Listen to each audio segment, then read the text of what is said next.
किसानों की गेहूं की कटाई का काम पूरी तरह से निपट चुका है और अब की बार गेहूं की पैदावार भी काफ़ी अच्छी हुई है, जिसको लेकर किसान खुश नजर आ रहे हैं। लेकिन उनके भूस का वाजिब दाम ना मिलने के कारण उनमें मायूसी छाई हुई है।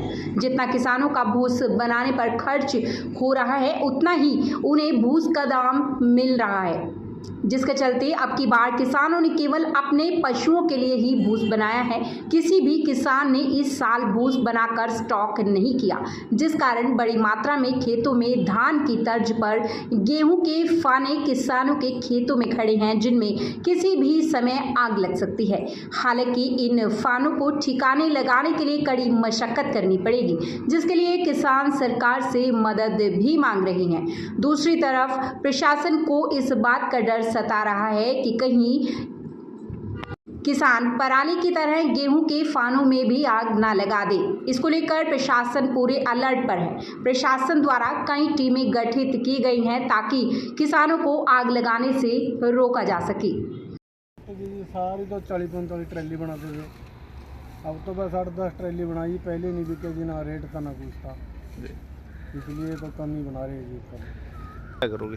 क्या करेंगे जी, उनका कुछ आग लग जाए, कुछ खेत में रहने की कोशिश करेंगे जी। सरकार ने कुछ दिया रहने वास्ते तो बहुत अच्छी बात है जी, ये नहीं दिया फिर तो देखो जी क्या बनेगा जी क्या नहीं। है ही नहीं जी, कोई खरीदार आया ही नहीं। इतनी बनाई यार बहुत ज़्यादा पड़ जाए जी, रिपर की लेबर मान लो बनाई बहुत पड़ जाए, 200 रुपये भी नहीं है जी, फिर कौन बनाएगा जी? कोई नहीं बनाता। आप अपने पशुओं वास्ते बनावेंगे जी, बस जो पशु ले रहे। पहले कितना भूस बनाते थे और अब की बार कितना बनाया? 70 किले खेती कर रहे जी। पहले 150 ट्रैली बनाने थी, अब की बार 4 ट्रैली बनाई, 4 ट्रैली मिल रहा। लेबर और तेल पल्ले तो फुक रहा सारा कुछ। यदि तक पिछले साल भी कोई पैसा नहीं बचा और अब की बार इससे बुरा हाल है। हो गया। चलो कोशिश करेंगे कि बीच में भाई करके बीच में लड़ाया जाए जी। गवर्नमेंट बीच में मुआवजा देगी, हमारी सहायता हो जाएगी, हम उसमें बीच में लड़ा देंगे जी।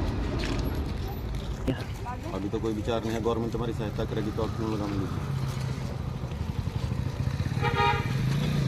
सर अब जो है भूसे का रेट नहीं मिल रहा किसानों को, और जिसके कारण अवशेष जो है खेतों में पड़े किसानों के लिए क्या है?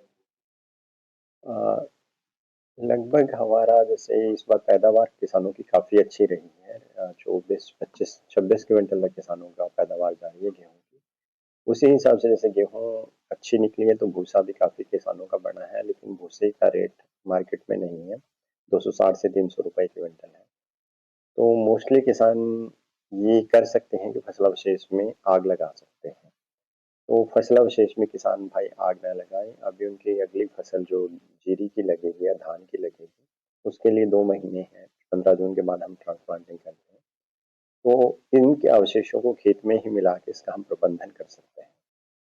तो कुछ किसानों की जो है रहते उनकी आपकी और उनकी फसल नहीं होती, तो ऐसे में क्या कुछ अगली कार्रवाई होगी और किसानों के लिए जिन किसानों ने पिछली बार धान में अवशेषों में आग लगाई थी, तो उन किसानों के जुर्माना भी वसूला गया था, एफआईआर भी दर्ज हुई थी और रेड एंट्री भी उनकी जमीन के लिए की गई थी ताकि वो फसल न बेच पाए।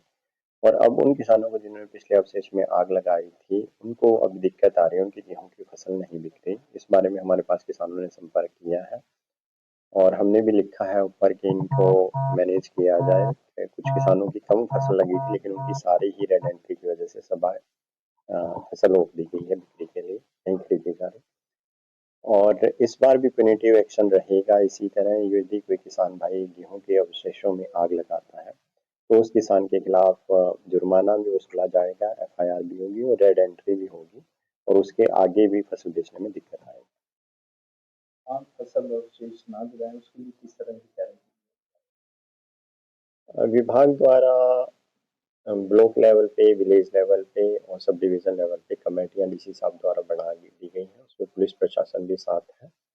जो भी किसान भाई जैसे आग लगाएगा, मैंने बताया उन पे कार्रवाई होगी। इसके साथ साथ हमने स्कूलों में जितने भी स्कूल्स हैं, सेकेंडरी और सीनियर सेकेंडरी और कॉलेजेस, उसमें बच्चों को इसके बारे में अवगत कराया है कि फसल अवशेष जलाने से नुकसान है और इसको ना जलाएं और उसको मिट्टी में मिला के हम अगली फसल में फ़ायदा ले सकते हैं।